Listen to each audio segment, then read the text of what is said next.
And you're gonna Which my class is it at? Never happens, does it? No, no.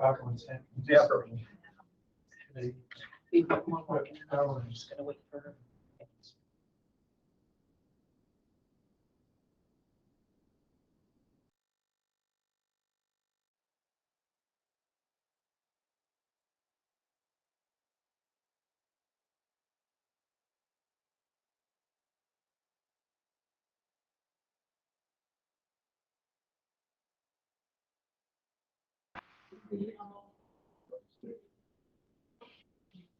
Sign this too.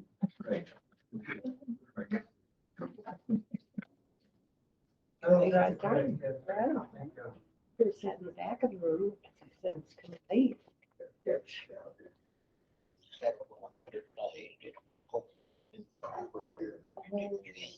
Well, I did it. I told you. That's being the jackass. See when. Good evening, everyone. Thank you for coming to our August program for the Wyoming State Archives Speaker Series. I have a couple items to get taken care of before we start. You all have heard this before. The restrooms are back towards the back by the elevators. Please take a moment to silence your phones.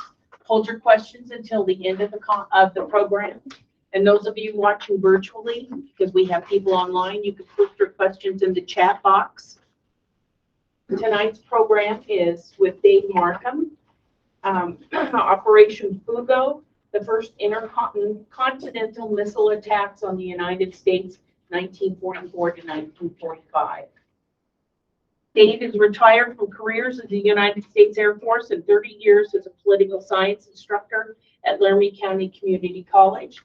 His extensive research has led to 2 recent articles published in the Annals of Wyoming and on aviation history, and there's more to come. And he has the happy task of sharing his findings with local audiences. He dedicates his writings and his talks to Mel Duncan, flight engineer, historian, and former colleague of Dave's, who died in 2007. I'm going to turn it over to Dave. Thank you very much. Thank you, Bob. Can you hear me all right? Yeah. Okay. Is it working, Susan? Okay. Thank you all for coming out tonight. As Robin indicated, tonight you're going to listen to a very exciting talk, Bombing Wyoming, Operation FuGo, and the first intercontinental missile attacks on the United States. My name is Dave Marcum. Some people say that's the best picture ever taken of me. It's in my face. Yeah. Love gas masks. I also need to take care of some housekeeping chores before we get started here.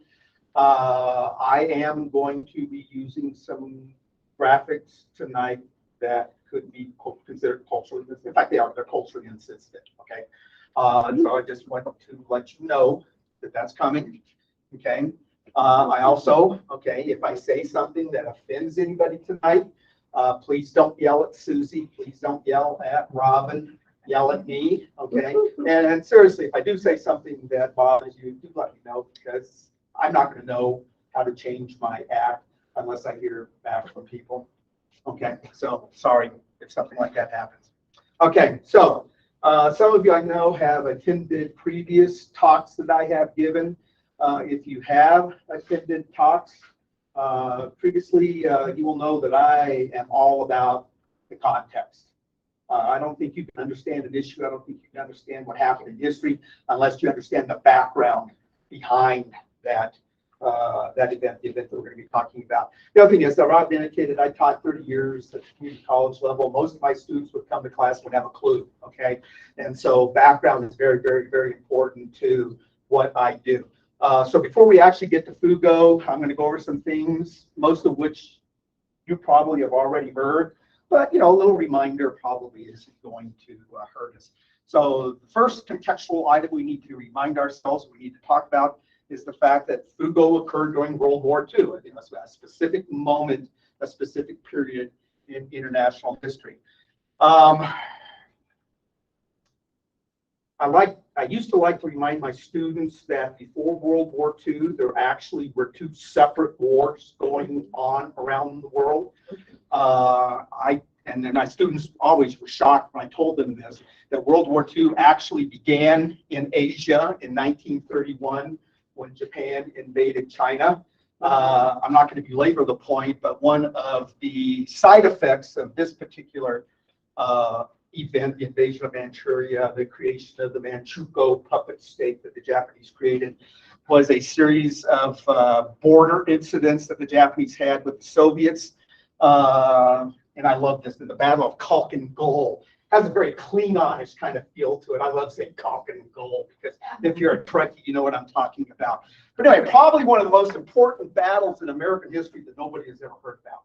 Okay, and if you want to talk about that after the lecture, we can do that. And then, of course, as far as Europe was concerned, I like to tell my students that the war in Europe actually began probably in 1935, not with the invasion of Poland, but with the Spanish Civil War, where the Russians on one side were fighting the Germans and the Italians on the other side in kind of a proxy war. Okay, and I guess it's also worth pointing out that in 1935, the Italians invaded Ethiopia in a nasty little war. Okay, of course, on December 7th, 1941, Japanese bombed Pearl Harbor, which brought us into the Asian War. That's all Pearl Harbor did, is it took us into the Asian War, got us involved in the war in Asia. It wasn't until Hitler declared war on us on December 11th that World War II became global and the United States was involved in this global conflagration that we call World War II. Okay, so that's the first little bit of context we need to talk about. Second is that FuGo was very, very much a part of this evolution, the development of warfare in the aerial warfare, aerial bombardment. As far as we know, the first aerial bombardment in history occurred in 1849 when the Austrian Navy, they had a ship out in the middle of the Adriatic. They launched a bunch of balloons, kind of some irony there, against Venice during one of the periodic Italian wars of independence. So that was the very first instance, the very first time we know of that cities were bombed from the air. And again, as we're going to find out with FuGo, the weapon of choice was balloons, because of course the airplane hadn't been invented then. Of course, you're probably all familiar with the Zeppelin raids during World War II, these massive dirigibles that the Germans launched against Great Britain. Scared the hell out of the British for a while, but weren't particularly effective. Okay, what a lot of people don't understand is that or don't remember is that the Germans followed up their Zeppelin raids with actually aircraft, large bombers. We're talking World War I here, and look at the size of this thing. So the Germans developed bombers, bombed Great Britain. Well, the British, of course, aren't going to sit by and for that very long, and so they developed their own bomber. And so again, you had this similar kind of thing that we are very familiar with as far as World War II is concerned. Germans bombing Great Britain, the British bombing Germany.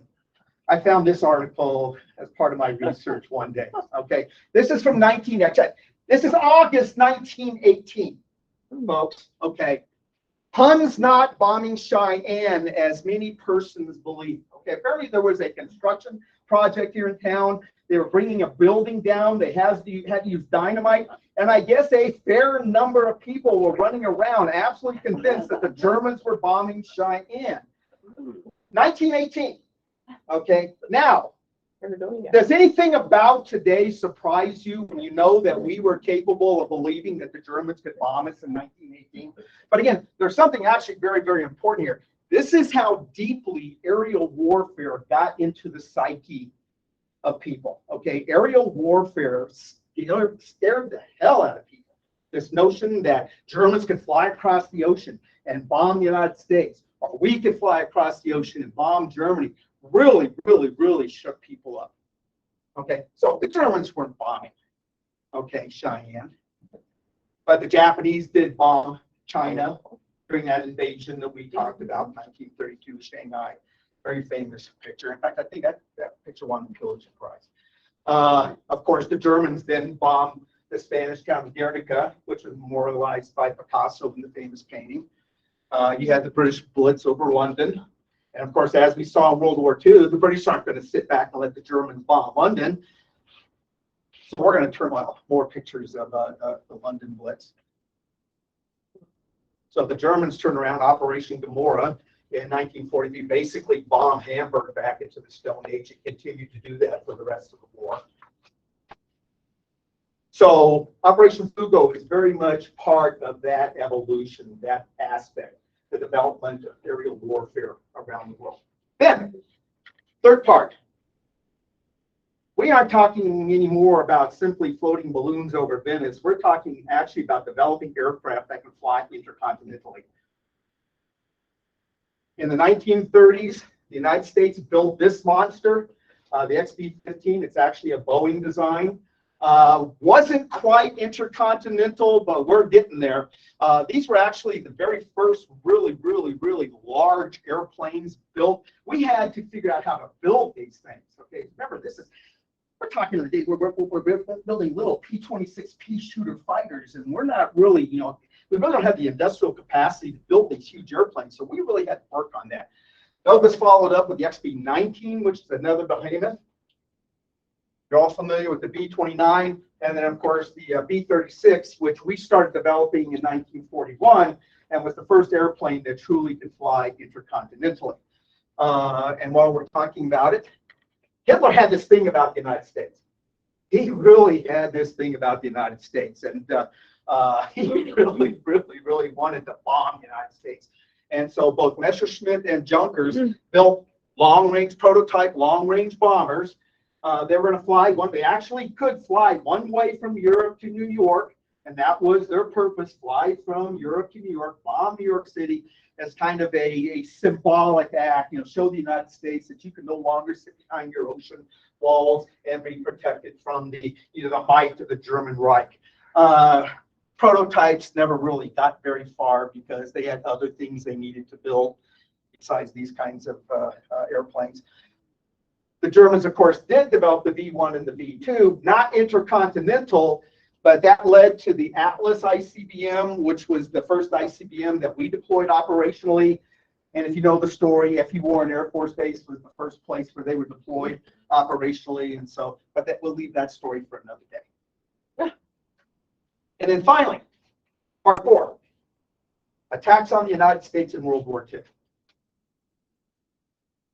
The Battle of the Atlantic, the longest campaign during World War II. Historians date the campaign as lasting from the 3rd of September of 1939 to May of 1945. So the Battle of the Atlantic basically lasted the entire period that we were fighting World War II. In fact, there was one German submarine that actually continued to sink Allied shipping after the Germans had surrendered. Okay, so the Battle of Atlantic, if you're familiar with the story, German submarines, German U-boats were off the coast of New York, off the coast of the eastern seaboard. They were in the Gulf of Mexico.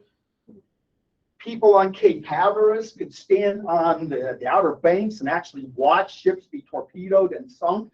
So was the battle actually being conducted on American soil? No, it was pretty darn close. Bet you didn't know about this one. There was actually a weather war during World War II. Okay, again, we can talk about this afterwards if you want to, but the only instance where the Germans actually landed armed combat troops on North America was up here in Labrador. They established an automated weather station. Okay, a submarine landed these armed troops. They established this weather station, which we didn't know about till 1979. Some prospector was wandering around up there and stumbled across all this equipment, had no idea what it was, finally figured out it was German, finally figured out it was World War II, and it's now in the National Museum in Toronto, I think, the entire apparatus. But the only time German armed combat troops landed in North America. On the West Coast, of course, in the Pacific, you've got Pearl Harbor. Then on 23 February 1942, you had a German submarine shell the oil refineries at Santa Barbara. What movie? 1941? Is that the movie with Dan Aykroyd and John? It's a horrible movie, but it kind of looks at the hysteria that surrounded that event. A couple months later, another submarine shelled Fort Stevens in the mouth of the Columbia River. Okay, again, a major transportation artery on the West Coast. March 1942, the Japanese actually bombed Pearl Harbor a second time. Most people don't know that, okay? It was a very long-range bombing mission. They flew 2 flying boats from the Marshall Islands to Hawaii and back. Wasn't successful. The weather didn't cooperate. There are other things that occurred. But yeah, I mean, we had the bombing of Dutch Harbor as part of the Japanese Aleutian campaign.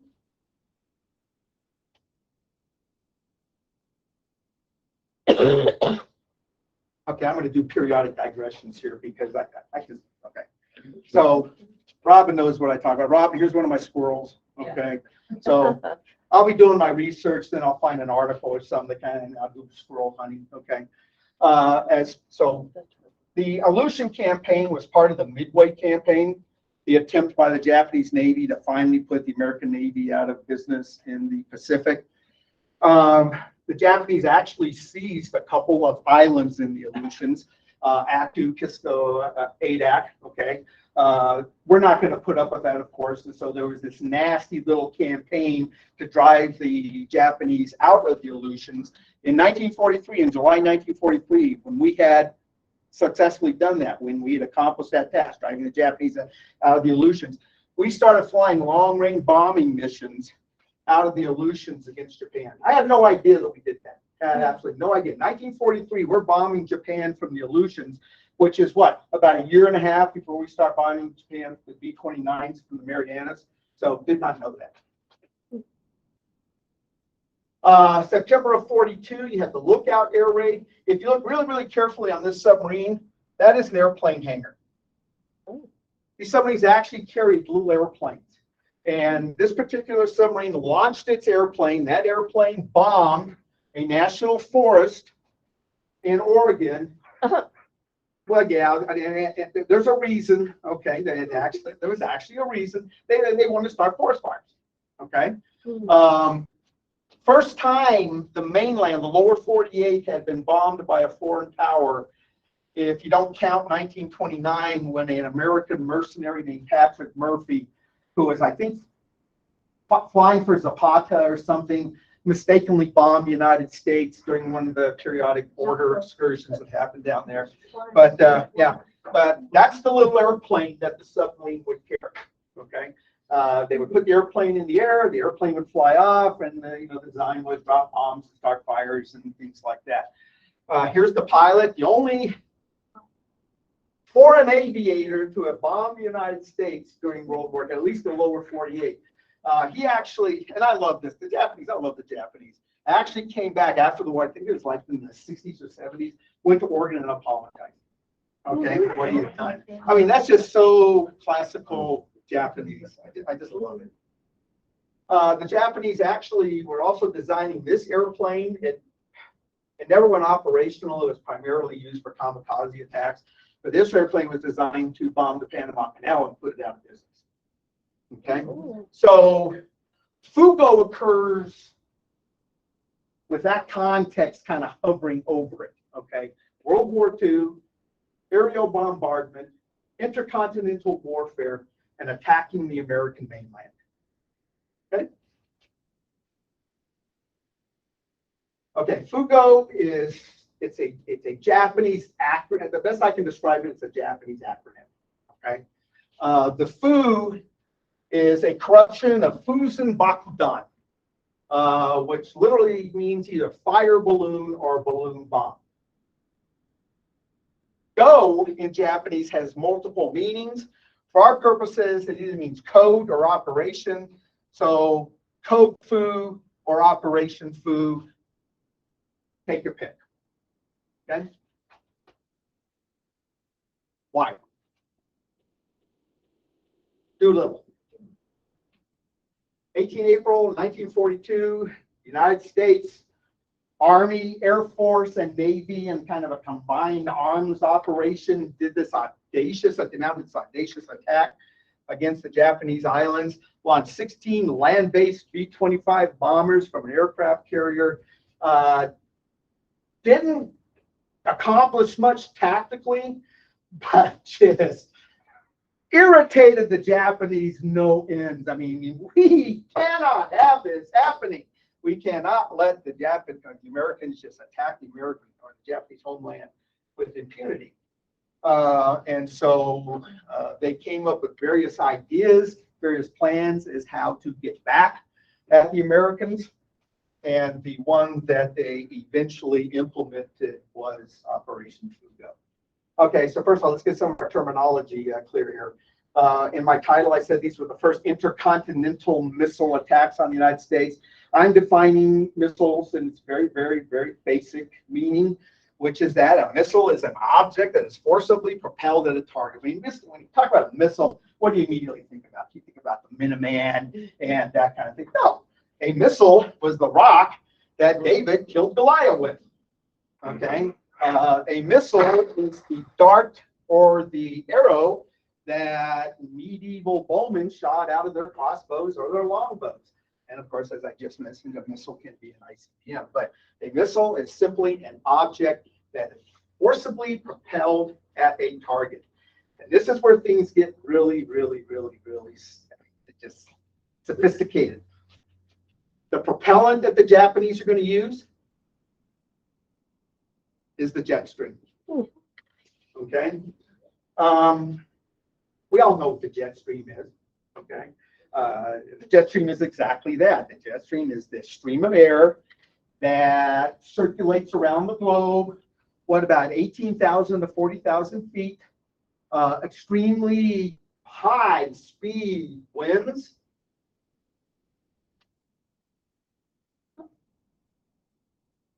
The first person to systematically study the jet stream was a Japanese meteorologist by the name of Wasaburo Oishi. He was a meteorologist of international standing. People around the world are familiar with his work. He is best known as being the person that first systematically studied the high altitude wind currents that we now call the jet stream. And kind of an aside here, some of you know that one of my other projects, I'm studying the aviation history of Wyoming, specifically the airmail. Airmail pilots knew about the jet stream. Okay, I mean, there are lots of stories about, pilots taking off from Cheyenne and climbing to about 10,000 feet and then just sitting there and going nowhere. I mean, they literally just sat there and went nowhere because the wind was about 150, 160 miles an hour at that altitude. So they knew that there was something going on. It's just nobody bothered to study it systematically. Nobody gave it a name, the jet stream. It was this individual here. The problem was, and his research could have helped us dramatically, because when we started launching those B-29 raids against Japan from the Marianas, our pilots kept flying into these fierce winds, and they were losing gas, and they were barely able to make it to Japan and back, and they didn't know what was going on. And boy, wouldn't it have been nice if they had known about his research, which they probably would have, except that he published it in Esperanto. Okay, if you know anything about Esperanto, Esperanto is this strange little made-up language that people have suggested could be kind of a universal scientific kind of. Not everybody uses it. So he published all of his research in Esperanto, which meant that a very, very, very small number of people knew about what he was studying. And unfortunately, we didn't. And so our B-29 crews had to go do their missions and fly into the jet streams without really understanding what it is that they were fighting. Okay, so the goals of FuGo were this: revenge for the Doolittle Raids, demoralize the American public. That's pretty standard stuff for bombing cities and things. I mean, the British bombed German cities to demoralize the Germans. The Germans bombed the British cities to demoralize, the British. The Americans bombed whoever to demoralize whoever, okay? That's pretty boilerplate kind of total war kind of mythology, because nobody ever really gets demoralized for these attacks. Threaten critical natural resources. That's real. Okay, we'll get to that in a minute. Generally disrupt the American economy. Could have. Okay. Force the U.S. to reallocate resources to fight forest fires and to defend the homeland. Okay, so here are the goals. Okay. A digression. Okay. The primary purpose of FuGo was to start forest fires. Okay. And we don't need to know. We don't. People sitting here today don't need to be told how nasty forest fires can be in the United States. The Japanese knew about our forest fires. Everybody knows about our forest fires. In fact, I'm not sure. We paid attention when Nancy Pelosi went to Taiwan, and she, called Biden up and said, "Those who play with fire will get burned." I'm not so sure he wasn't talking about our forest fires. I mean, it's just part of me. Maybe it's because I was working on this lecture when he did that. But we all know about our forest fires. If you don't know about our forest fires, in 1871, we had some real nasty ones hit this country. In fact, there were a series of forest fires in 1871 that were related. You had the Great Chicago Fire, O'Leary or cow and all that good stuff, but there's more to the story than just the cow, okay? You had the Muskego Fire in October of 1871. Over 1.2 million acres were burned. We don't know how many people died. Low guesstimate, 1,500, high guesstimate, 2,500, so a horrible fire. And then related to that, you have the Great Michigan Fire, 3.2 million acres burned, 3,000 structures destroyed, 200 people killed. These are the worst forest fires in American history. The ones that we're experiencing now are bad, but these are the worst in history. But everybody knows about America's forest fires. And so the Japanese with FuGo were intentionally targeting our forests, okay, because forests are a natural resource that we depend upon for quite a bit, okay? You destroy our forests, you're hurting us economically, blah, blah, blah, blah, blah, blah, blah. So there's actually a method to their madness here. There was a precedent for FuGo. In the early 40s, the British started launching balloons against Germany. Much smaller, a lot less expensive, not as complicated because they didn't have to go as far. Okay, they didn't have to worry about the jet stream and all that good stuff. And so they flew at a lower altitude, 1,600 feet. They were easier to mass produce, only cost about 35 shillings, which is very archaic, about a pound or about 85 pounds today, if you put it in today's currency. They actually launched over 99,000 of these things against Germany. So this was not a small operation, okay?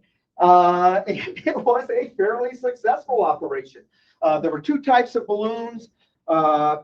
Most of them carried incendiaries, and then a slightly smaller batch of them carried steel wires that were designed to wrap around transmission lines and short out the electrical grid. And I mean, and they were very, very, very successful. Drove the Germans nuts, because how do you defend against this? I mean, really, how do you defend against this? It's almost impossible. So the first launch of Operation Outward, March 20th, 1942. At the height of the operation, they were launching about 1,000 a day. And the last launch was September of 1944. Because by then we were on the continent and after D-Day and all that good stuff, and so they didn't want to be messing with But anyway, there was a precedent for this. Okay, a relatively successful precedent for what the Japanese were thinking about. But the Japanese were thinking much, much, much bigger. So an illustration of, well, a couple of illustrations of a FuGo. Okay, the balloons were made out of paper. Specifically, they were made out of washi paper. It's a type of Japanese paper that's made out of a mulberry tree that's endemic to the Japanese islands.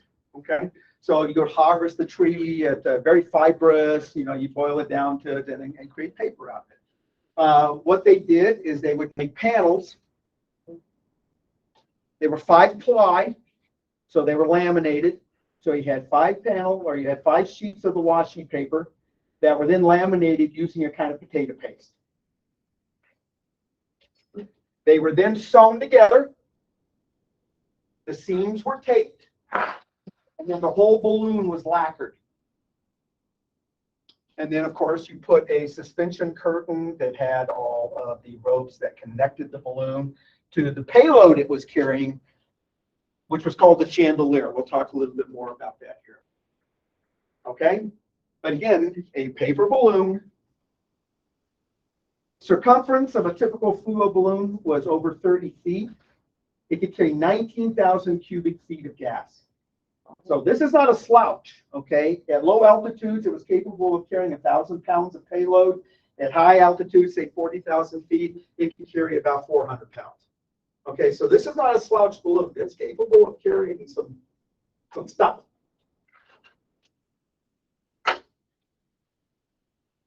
The people who constructed the panels that were sewn together to create the balloons were young women. Basically 6th grade up, okay? They worked in absolutely horrible conditions. I mean, just absolutely horrible conditions.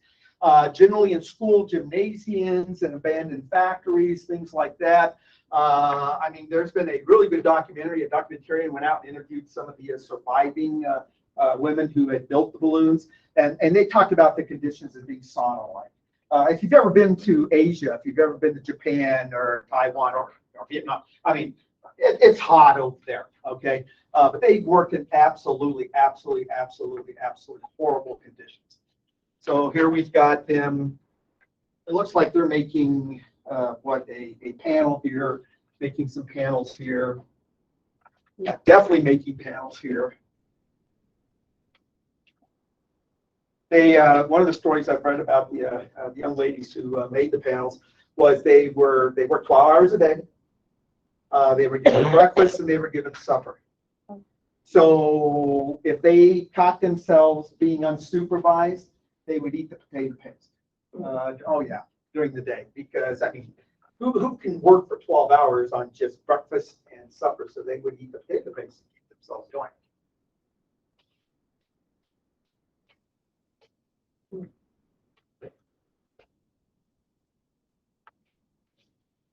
That looks like they're basically harvesting the mulberry bush prior to actually making the paper. Okay, there's the chandelier. This thing was pretty ingenious. This box up here contained 4 altimeters, and we're going to talk about why that is important here in a minute. Okay, you've got blowout fuses. There were 76 blowout fuses, 2 per sandbag, and 2 per bomb. There were 3 to 4 incendiary bombs, and then 1 anti-personnel bomb attached to the chandelier. Okay, then here's all the wiring and stuff that connects all the blowout fuses. Okay, we're going to get back. I've got something to say about some of this here in a minute. Okay, so up here you've got the battery. Okay, you've got the barometer box. That's where the altimeters were. There were 4 altimeters. The activating fuse, you had this long fuse that prior to them launching the bomb, they would light the fuse. Okay, because they didn't want the thing to activate as they were launching it.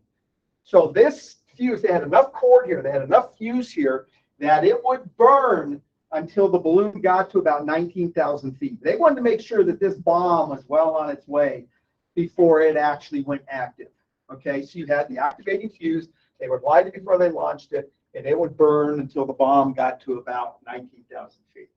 Okay, and then you've got this aluminum, the ballast ring where the blowout plugs were, and all that good stuff. Okay, and we'll come back to how it operated here in just a second. Anyway, fairly easy, fairly simple launch facilities.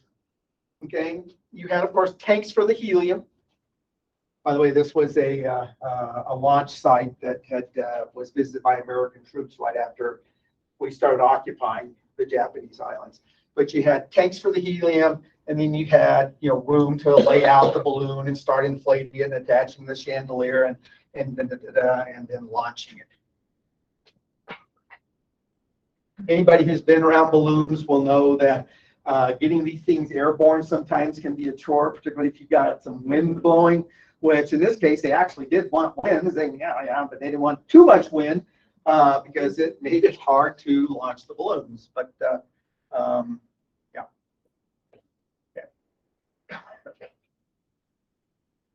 Okay?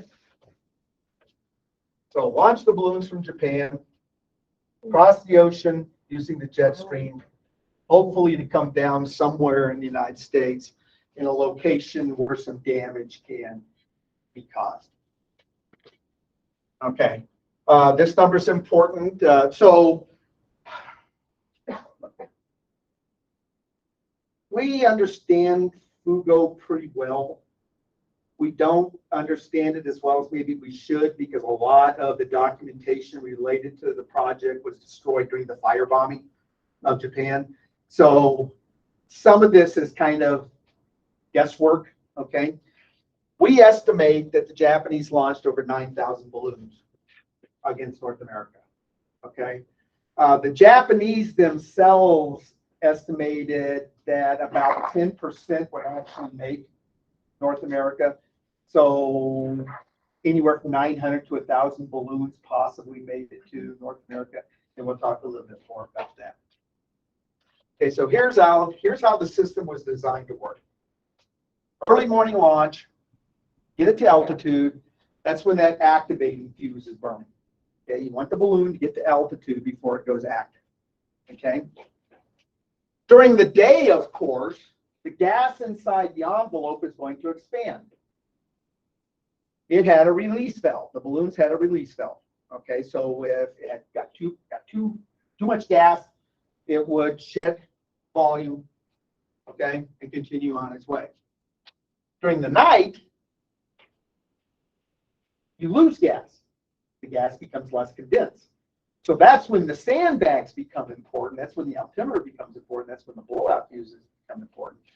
Because as the altimeter senses will drop in altitude, it tells the balloon to start shedding ballast.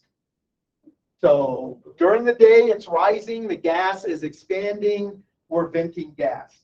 During the night, gas gets less dense, we're dropping sandbags to keep it at that idea. They want to keep it in the jet stream. They want to keep it between 19,000 and 40,000 feet. So day vent, night drop bags. Day vent, night drop bags. Day vent. By the time the balloon shed all of its ballast, the balloon was told, you now should drop your bomb.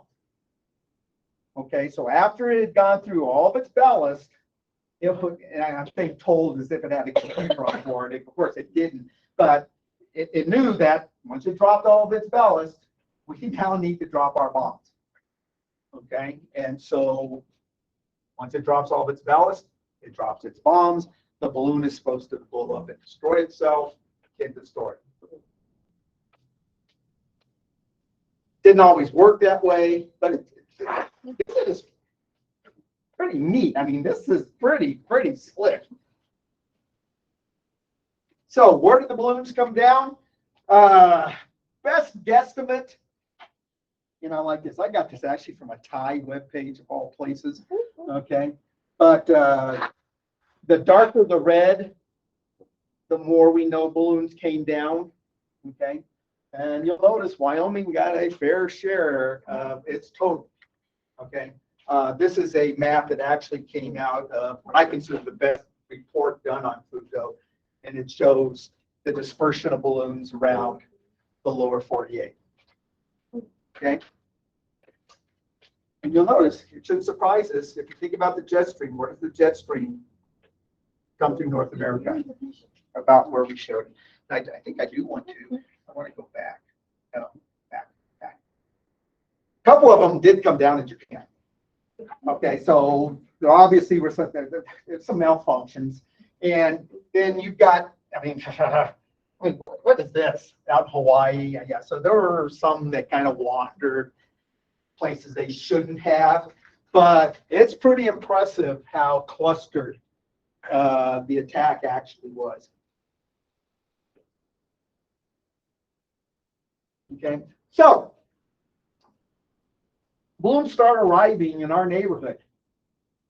And we're seeing these balloons arrive, and then, what in the world is going on here? We have no clue what's going on. Were they barrage balloons that had escaped?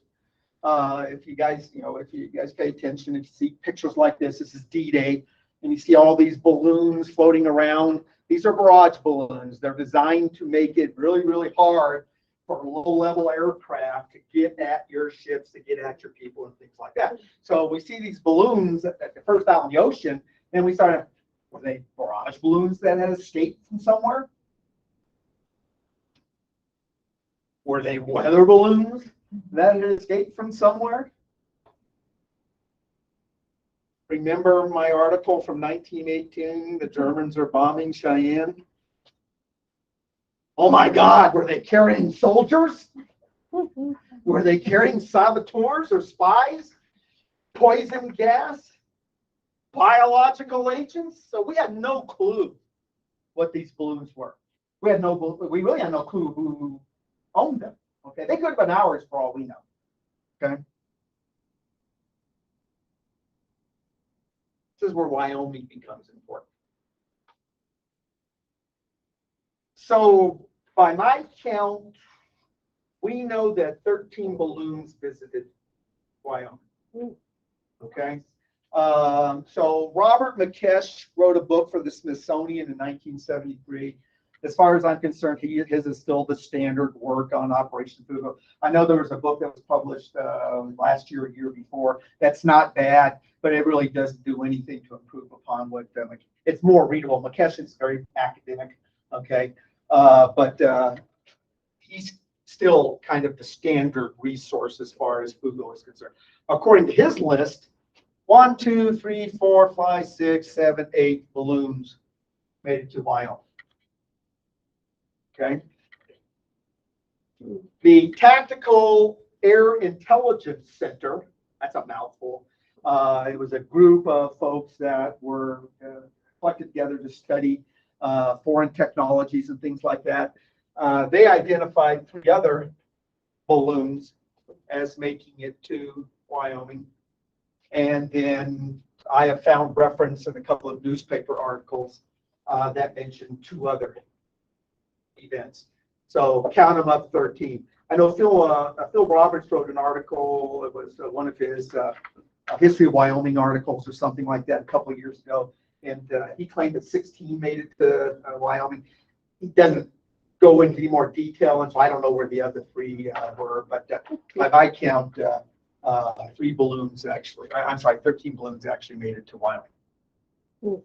The 2 most important are balloons that landed at Thermopolis and Glendo. Okay, a balloon landed at Thermopolis on December 6th. I'm sorry, I'm going to get myself in trouble here. A balloon dropped its bombs close to Thermopolis on December 6th, 1944, which helped us answer the question, what are they? And then we recovered a fairly complete balloon at Glendo, which helped us answer the question, where do they come from? Now, am I all right? Am I still all right? Okay, now pay attention to the description here because it's important. We're going to come back to this here in a minute. So this is from the official report of the balloon that visited Thermopolis. Fragments of a 15-kilogram Japanese anti-personnel high explosive recovered as a result of this incident, which occurred at 1800 Mountain West Time, 6 December 1944. An explosion occurred at this time, followed by the sighting of what appeared to be a parachute descending to the earth. A bright red flame was also seen by observers of the explosion. Bomb fragments were recovered from the scene of the incident about 15 miles northwest of Thermopolis on 7 December. Okay? Notice that no balloon was recovered. Okay, this is the official intelligence report. No balloon was recovered. That's going to become important. Okay? So, December 6, 1944, I loved the timing here. Okay, that 3 years after Pearl Harbor, basically. Yeah. We're getting visited by Japanese balloons here in Wyoming. A similar incident occurred at Kalispell, Montana, at roughly about the same time. And between those 2 events, we now knew these were not loose barrage balloons. These were not escaped weather balloons. They weren't carrying saboteurs or spies. These things were carrying bombs, and they're dangerous. I mean, we're being bombed. Okay? The question then becomes, how? Where are these balloons coming from? So, Glendo, the description is pretty basic. Damaged balloon with ballast dropping apparatus found. John McPhee, Rutherford John McPhee, famous author, wrote a wonderful piece in the New Yorker about this incident. American intelligence gathered up the ballast from this balloon and started applying forensic geology to the contents of the ballast, to the ballast bags. And it's just amazing to read this article. They eventually determined, based on the sand that was in the ballast bag, that these balloons were being launched north of Tokyo, Japan. I mean, yeah, you could look at the grains of sand, and you could tell that, and they were, and we know absolutely right on, spot on. So now we know what they are. Now we know where they're being launched from. We are being attacked by Japan using these bomb-carrying balloons. So as a result of, the Thermopolis attack and the Kalispell attack got widespread national coverage. I mean, there were news reports all over the place about these attacks. As a result of these two attacks, the United States government asked newspapers everywhere to not publish reports of these attacks. So they basically imposed kind of a voluntary censorship on, and so for the rest of the war, there was really, really limited reporting about these attacks. And there's an obvious reason why they did that. They did not want the Japanese knowing how successful their balloon attack was, that these balloons were actually making it to the United States. We didn't want to give them intelligence. The problem is that there is a problem, and we'll get to that here in a minute. Okay. So that's a picture of a balloon that was recovered up at Newcastle. Okay. And you can see what you got. 1, 2, 3, 4, 5 individuals, military personnel. You can get an idea how big these things were. Okay. So here's a photograph of a balloon that was actually recovered at Newcastle. This balloon is appearing online with the claim that this is the Thermopolis balloon. What do we know about what happened in Thermopolis? There was no balloon recovered at Thermopolis. So whoever is claiming that this balloon is the balloon that attacked Thermopolis needs to be a little more careful, because there was no balloon recovered at Thermopolis. Okay, this balloon was actually a balloon that came down in the vicinities of Burns, Oregon, well after the attack that had occurred at Thermopolis. This balloon got caught in trees in Kansas, Washington. I think that's Washington or Texas or somewhere. Okay, so what were the results? Okay, probably the most noticeable results, things that happened as a result of these attacks, was that, remember we were talking about the British precedent where the balloons would get wrapped up in the high tension lines and short out the power grid? Well, a Japanese balloon actually got caught up in the power grid that was supplying Hanford, okay, and shorted it out for a couple of days. Okay, yeah, and you should be, and if you're not clear, Hanford was part of the Manhattan Project, so a bit of irony there. Okay, it didn't shut the whole thing down, but there were, yeah, okay. So there was that one result, and of course the big tragic result that is associated with the FuGo attacks was the death of a young woman and 5 kids in Oregon. They were out on a picnic. They found the bomb, started playing with the bomb. Bombs blew up, and in the story, which was kind of the unfortunate after effect of that censorship that we were talking about. Nobody knew that this stuff was coming down. Nobody knew that this stuff was something we need to worry about. And so the only Americans killed in the lower 48 due to enemy action in the history of World War II. I haven't been there, hint, hint, hint, but there's a monument, nice monument to the victims, and I would like to visit there these days. Okay, so there is a fly in the ointment of Japanese planning. Did you get that fly in the ointment? Yeah, okay. First of all, the balloons are unguided. I mean, these are unguided, they're unguided missiles. The Japanese, once they launch them, they have no control over where they're going. So it was almost impossible to target them at anything in North America. You just let them go and you hope that they're going to come down and cause some damage. The other problem with their scheme was, and you folks know this, when is the jet stream the most powerful in North America? What season of the year? Winter, okay? And what happens in winter in North America? Snow falls, okay? It's damp.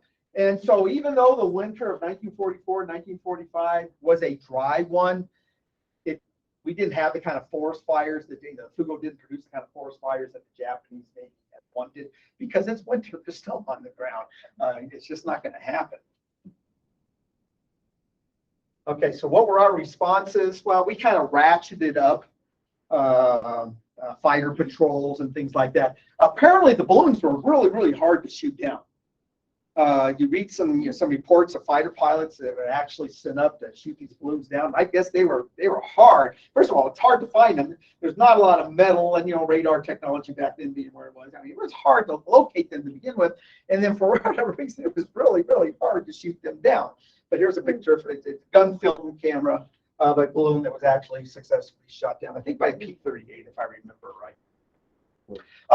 One of the projects I'm working on, I was actually up in May. I went up to Casper and gave a talk about the Ground Observer Corps during the Cold War. During World War II, we actually had a Ground Observer Corps / airborne warning system, volunteers that would go out and stand and da. By the time FuGo started, that had kind of gone by the wayside. You kind of wonder if that system, if the Ground Observer Corps had still been active and going strong, if maybe we would know a little bit more about some of the balloons that actually made it to North America and things like that.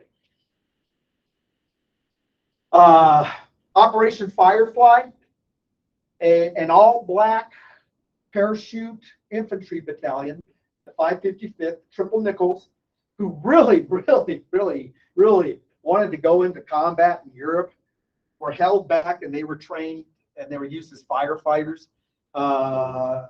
in the West. They actually were sent out to a couple of forest fires, and they actually did put out some forest fires. It wasn't what they had hoped that they would be doing, but yeah, kind of an interesting story related to Operation FuGo. The thing that really put an end to Operation FuGo, of course, were the P-29 bombings of World War or of Japan. It made it almost impossible for the Japanese to build anything. Destroyed their helium supplies, basically made it impossible to continue making balloons. So what is the legacy of Operation FuGo? After World War II, we were so impressed with the FuGo technology that we developed an anti-crop biological weapon that we were going to possibly use against the Soviet Union at some point. Decided not to, but still, FuGo impressed us enough that it actually went to prototype stage before we said that. Operation FuGo was the longest intercontinental military operation for about 47 years. It was only superseded in 1982 when the British flew what were called Black Buck missions from Ascension Island to the Falkland Islands during the Falkland Wars. That was 7,600 miles round trip. So basically, from Japan to North America, it's about 5,000 miles. Okay, and it was a one-way trip. So Black Buck was 7,600 miles round trip.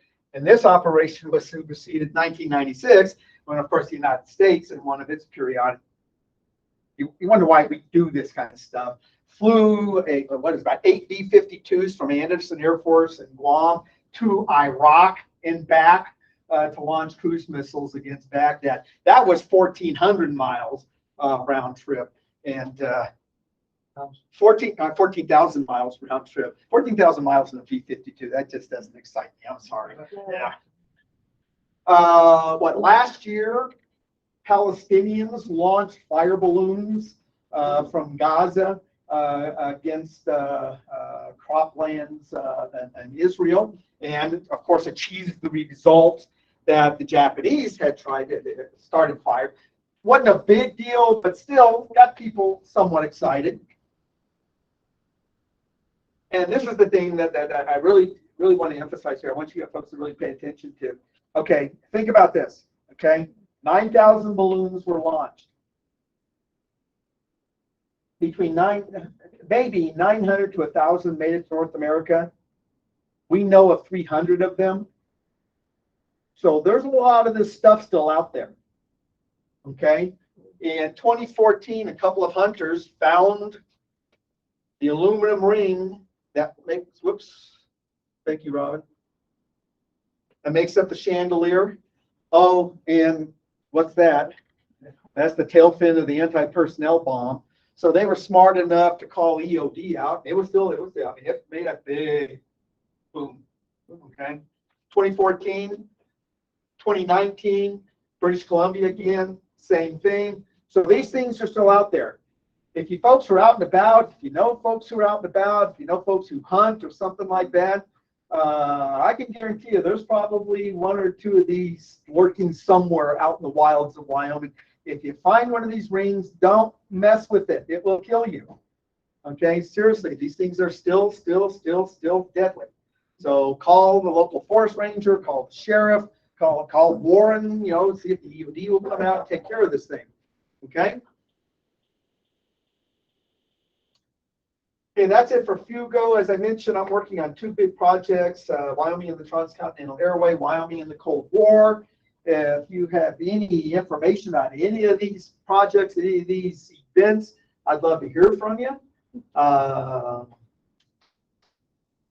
That's all I got. Okay. So don't leave. No, I'm done. I'm going.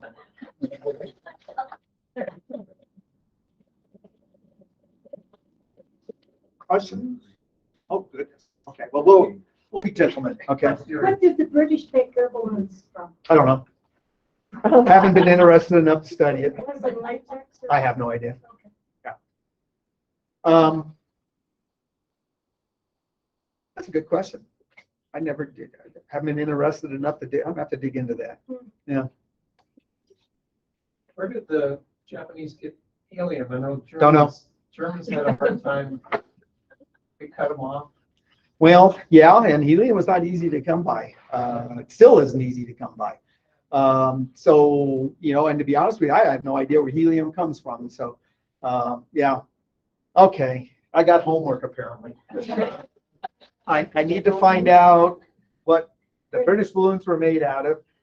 I guess I need to find out where helium. Yeah, I have no idea where helium even comes from. So and then I'll find out where the Japanese got their sources from. That's actually a good question. I probably should anticipate. Susie, do we have any questions online? Not yet. Okay. I have a question. You have a question? Okay. So do these balloons have anything to do with the U.S. strategic supply of helium? No. Repeat her question, we couldn't hear. Okay, so the United States has a strategic supply of helium. We have a strategic supply of a lot of stuff. Unfortunately, we don't often keep the stuff that we need when a crisis actually occurs. But for instance, we've got a strategic supply now of face masks and respirators and all that good stuff. So we've got a strategic supply of oil. We've got a strategic supply of helium. And helium is used for a variety of reasons, and it is hard to come by. And so we don't want to. If I remember right, we started storing helium during the dirigible craze.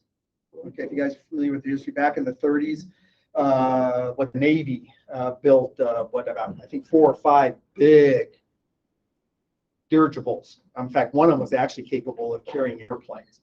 And I think it dates back to them that if we're going to invest in dirigibles, then we're probably going to need to have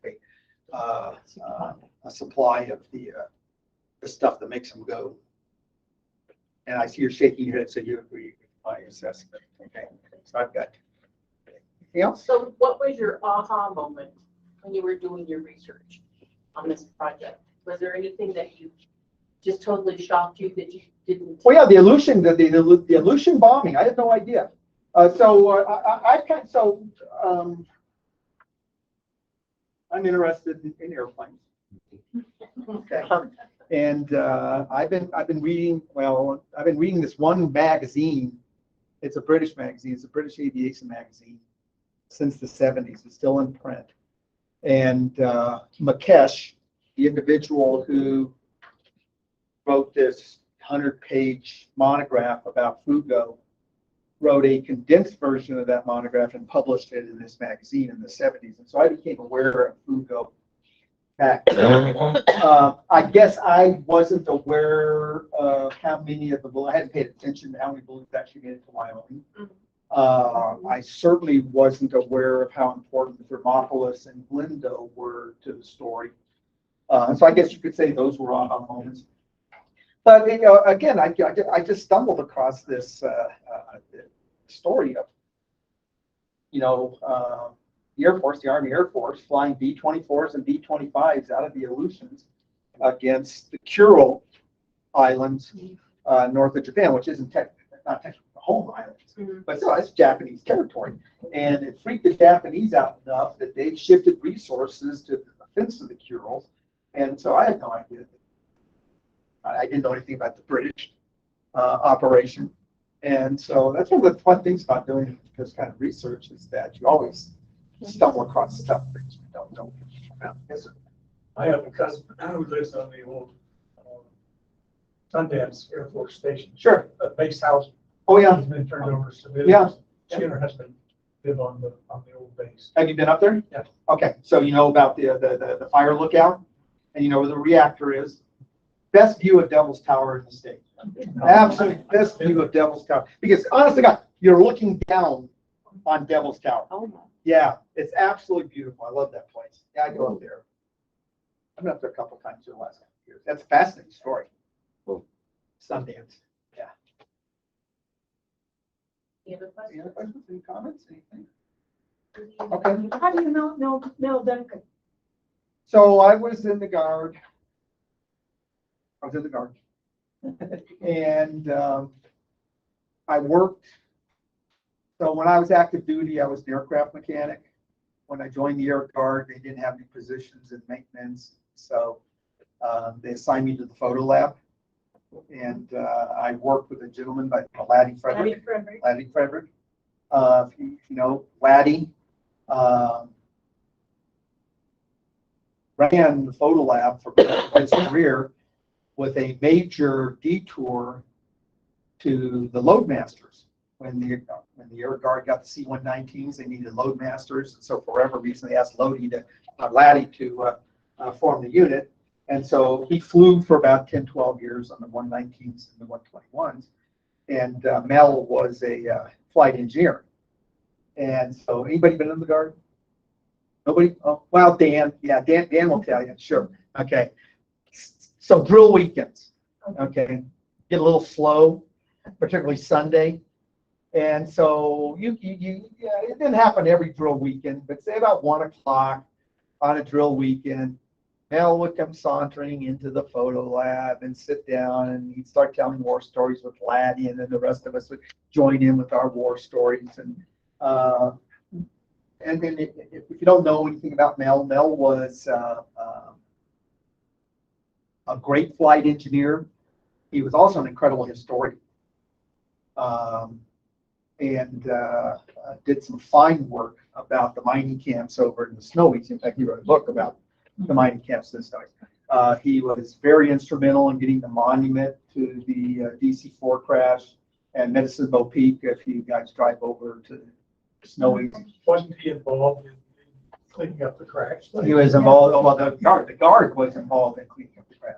Yeah, but he was also instrumental in getting the monument built there. And so he'd come up and he'd tell about, his research and talk about war stories and things like that. And Mel kept talking about these beacons and these concrete arrows. And I'm listening to him and I'm saying, what have you been drinking, Mel? Because this is it. But so he kept talking about, these beacons and arrows. And I just like, this sounds pretty cool. I got to go check this out. And it was his next project. And unfortunately, he died before he could finish that.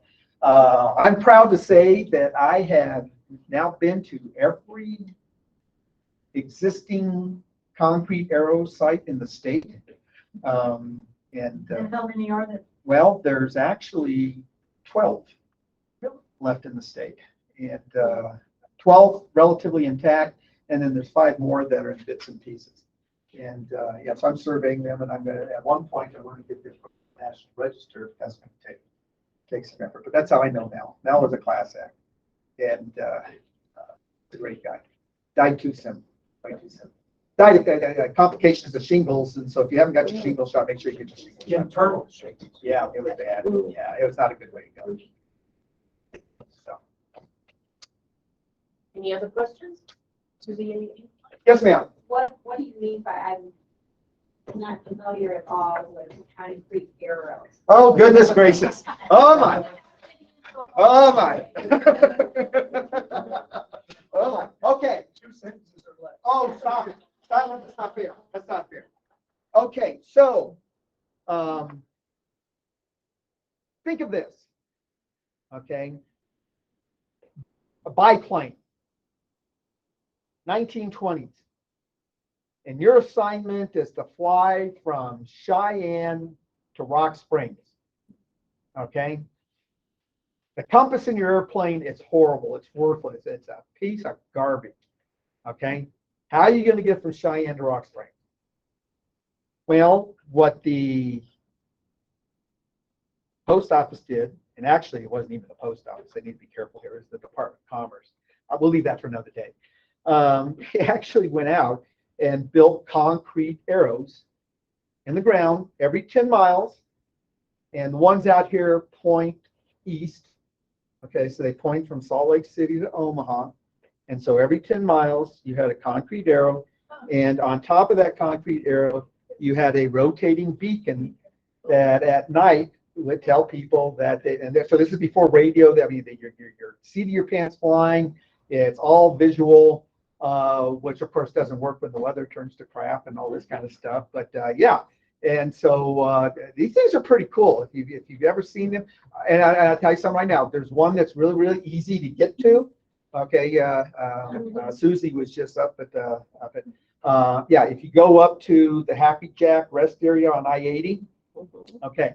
So you're at the Happy Jack rest area, and you're heading back to Cheyenne on Happy Jack. Okay. What about a half mile down the road on the right-hand side? What is it? Not Tie-Hack. Not Tie-Siding. Tie-City. You've got the Tie-City parking area, and you got the trails and area. That's on the right. On the left, there's a dirt road that heads not the first set of towers, but the second set of towers. If you go over to the towers, there's an arrow. So, and it's not in bad shape. They're impressive. It's really impressive if you think about the amount of effort it took to build these things. how big are you? They're well, and yeah, so Wow. in addition to the beacons every 10 miles, they had emergency airfields every 35 miles. And the one at Medicine Bow still, and I think it's the best in the country. It's probably the emergency airfield that's in the best shape in the country. And it's still got a generator shed. It's got the beacon. It's got the arrow, and it's got the landing circle. So I mean, yeah, Medicine Bow. How do you get to it at the boat? To the bow. So you drive into Medicine Bow. The Virginian is right here. You go left over the railroad tracks. Go up to the top of the hill, take a right. The airport's right there. The gate's going to be locked. Just hop it, okay? Oh, And, good. well, it's public. It's public. And I mean, it's right there. You go past the cemetery Yeah. I'm trying to think where the cemetery is. on the way up to there, I'm sure. No. You don't even, no, you don't get to the cemetery. Okay, so the Virginian is right here. You know where the museum is? Yeah. You turn left at the museum, Yeah. and so you don't go as far as the cemetery. Oh, okay. Yeah, I mean, it's right there. Okay. Maybe a half a mile. If that, yeah. So, okay. Okay. Thank you all for coming out tonight. Thank you. Our next talk is September 8th, Chinese communities in Wyoming. If you did not sign in when you came in, some of you were late and just wanted to grab a chair, please be sure to sign in before you leave, and we'll see you next month. Thank you very much for this. Thank you for supporting us. Thank you. Thank you.